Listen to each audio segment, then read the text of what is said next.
শুভ সন্ধ্যা। Daily market আপডেটে আপনাদের স্বাগতম। সূচক 15.61 পয়েন্ট বা 0.29% কমে 5,301 পয়েন্টে নেমে আসে। মোট লেনদেন হয়েছে 956 কোটি টাকা, যা আগের কার্যদিবসের তুলনায় 2.69% কম। টেলিযোগাযোগ খাতে গ্রামীণফোন, ফুড অ্যান্ড অ্যালাইড খাতে ব্রিটিশ আমেরিকান টোবাকো এবং ফার্মাসিউটিক্যালস হাতে বেক্সিমকো ফার্মাসিউটিক্যালস সূচক পতনে প্রধান ভূমিকা রাখে।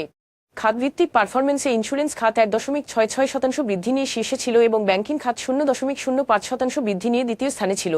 অন্যদিকে ট্যানারি খাত 1.21% হ্রাস পেয়ে সর্বোচ্চ ক্ষতির সম্মুখীন হয়। আজকের শীর্ষ 20 দরপতনের তালিকায় 5টি ইন্ডাস্ট্রিয়াল, 4টি ফুড অ্যান্ড অ্যালাইড এবং 4টি টেক্সটাইল কোম্পানি ছিল। Reliance insurance, Bangladesh general insurance company এবং ইবিএলএনআরবি মিউচুয়াল সর্বোচ্চ দর বৃদ্ধি পায়। বিপরীতে মেঘনা সিমেন্ট মিলস, ইস্টার্ন কেবলস এবং জেএমআই সিরিঞ্জেস অ্যান্ড মেডিকেল ডিভাইসেস শীর্ষ দরপতনের তালিকায় ছিল। এসব শেয়ারের ক্ষেত্রে কোনো মূল্য সংবেদনশীল তথ্য প্রকাশ করা হয়নি। শীর্ষ 2 সংবাদ। চলতি অর্থবছরের প্রথম 9 মাসে বাংলাদেশের বার্ষিক উন্নয়ন কর্মসূচি এডিপি বাস্তবায়ন ব্যয় কমেছে। Implementation monitoring and evaluation division IMED এর তথ্য অনুযায়ী মোট ব্যয় দাঁড়িয়েছে ৭৫,৬০৭.24 কোটি টাকা, যা আগের বছরের একই সময়ের তুলনায় ৭,২৮৭ কোটি টাকা কম। বাস্তবায়ন হারও কমে 36.19% হয়েছে।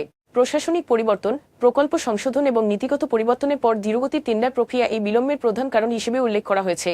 বাংলাদেশের তৈরি পোশাক আরএমজি রপ্তানিকারকরা উৎসে কর 1% থেকে কমিয়ে 0.5% -0.65% করার দাবি জানিয়েছেন।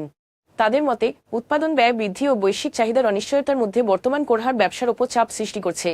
করহার কমানো হলে নগদ প্রবাহ উন্নত হবে, প্রতিযোগিতা সক্ষমতা বাড়বে এবং রপ্তানি প্রবৃদ্ধি বজায় রাখতে সহায়তা করবে। বাজেট আলোচনার আগে এই দাবি জানানো হয়েছে, যাতে নীতিগত সহায়তার মাধ্যমে বাংলাদেশ বৈশ্বিক পোশাক বাজারে তার অবস্থান ধরে রাখতে পারে। আজ এ পর্যন্তই, ধন্যবাদ।